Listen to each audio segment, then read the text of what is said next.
Hello! Ayan po, si Freya. Kagagaling lang po niya sa operation room. Inoperahan po siya dito sa tiyan. Kung makikita nyo, ipakita ko sa inyo. Ayan. Yung opera niya. Ayan, binutasan sa dyan. At dyan na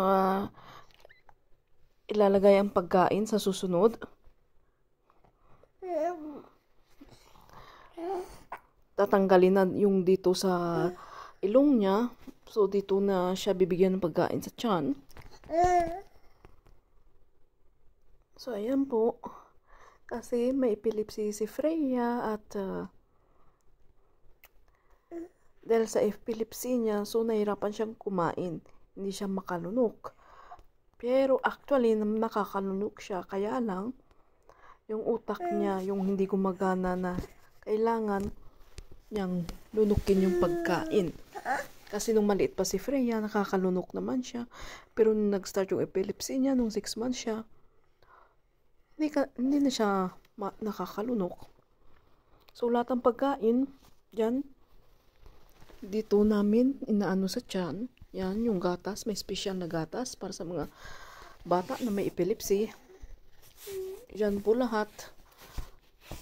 Nilalagay every 3 hours po. Bibigay po kami ng gatas sa kanya.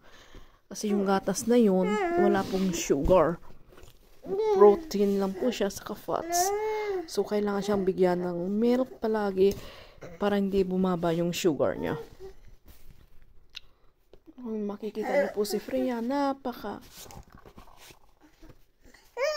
hyper po siya. Hyper na hyper.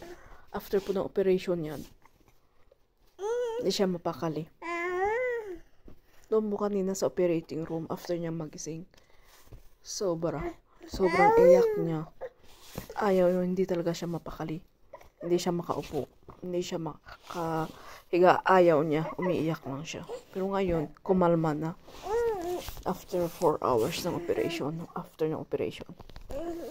So, ayan po yung mga anak nyo na may mga epilepsy.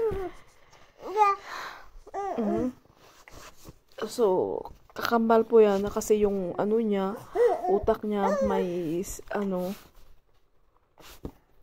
damage na nagkukos ng epilepsy. Nagkukos na, yun, nahirapan siyang lumunok. Hindi siya makapagsalita. Hindi pa rin siya makalakad. 2 years old na siya. Nakakaupo siya, pero hindi rin siya na makatayo, hindi makalakad. So, yun po. I-update ko po ulit kayo sa susunod. First day po namin ngayon dito sa ospital. Salamat po.